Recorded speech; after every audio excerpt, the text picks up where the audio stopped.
ভোর থেকে হাসপাতালের সামনে অপেক্ষা, হাতে একটি টিকিট পেলেও চিকিৎসকের কাছে পৌঁছাতে পেরিয়ে যায় আরো অনেক সময়। রাজধানীর জাতীয় চক্ষু বিজ্ঞান ইনস্টিটিউট ও হাসপাতালে চিকিৎসা নিতে এসে দীর্ঘ লাইনে অপেক্ষা, একদিনের রিপোর্ট না পাওয়া এবং বারবার হাসপাতালে আসা যাওয়ার অভিযোগ করেছে রোগী ও তাদের স্বজনরা। সরেজমিনে দেখা যায় টিকিট কাউন্টার, চিকিৎসকের কক্ষ, পরীক্ষা নিরীক্ষা এবং রিপোর্ট সংগ্রহ প্রায় প্রতিটি ধাপে ছিল উপচে পড়া ভিড়। অনেক বয়স্ক অসুস্থ রোগীকে করিডোরে অপেক্ষা করতে হয়েছে।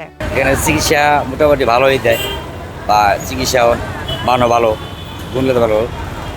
রোগীর সাথে রোগী কিছু গার্জেন আসে, তাদের একটু হয়রানি বা ভোগান্তি থাকতে হয়। যেমন একজন রোগীর সাথে একজন থাকতে পারে, যদি তার সাথে বাবা আসে, তার মা থাকতে পারে, বাবা থাকতে রোডে আমাদের। এখানে সকালে এসে আমরা সিরিয়াল ফলো করতে পারি না, আর গেট খুলে না, যার কারণে বাইরে অনেক মানুষ দাঁড়ায় থাকতে হয়।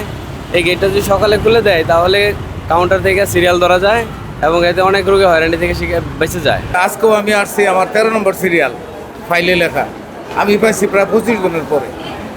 তো আর নতুনরা এসে একটু ঘুরপাকে পড়ে যায়। এখানে যারা আছে স্টাফ, অনেক স্টাফরাই করে কি আউটলুকের কাজগুলো ওরা করে দিতেছে, অথচ আমরা সিরিয়ালটা দাঁড়িয়েছি, আমাকে খবর নাই।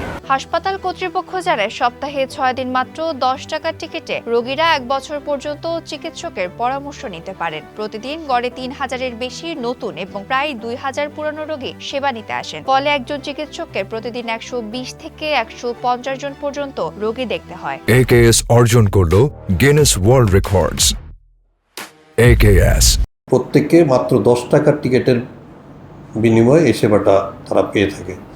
10 টাকার টিকিটের মাধ্যমে যদি কেউ শুধু আউটডোরের তার লাগে, ওষুধপত্র সব কিছু এই হাসপাতাল থেকে সরবরাহ করা হয় এবং পরীক্ষা নিরীক্ষা এগুলো খুবই নামমাত্র মূল্যে করা হয়। এই হাসপাতালটা 250 শয্যা বিশিষ্ট।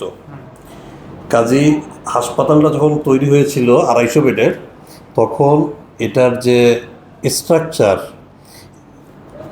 ম্যান পাওয়ার, এটা বিছানা সংখ্যায় উপরে ভিত্তি করে হাসপাতালে কতজন ডাক্তার থাকবে, কতজন নার্স থাকবে, কতজন ওয়ার্ড বয় থাকবে, কয়টা ওটি থাকবে, এগুলো সব কিছু বিছানার উপরে নির্ভর করে এটা সরকার কর্তৃক নির্ধারিত হয়।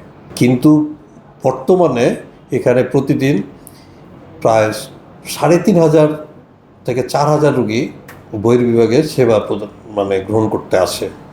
কাজেই প্রায় 10-15 গুণ বেশি রুগীকে সেবা দেওয়া, এটা স্বাভাবিকভাবেই এটা রুগীদের জন্য যেরকম দীর্ঘক্ষণ লাইনে থাকতে হয়, চিকিৎসকদের জন্য একটু আসলে সমস্যা।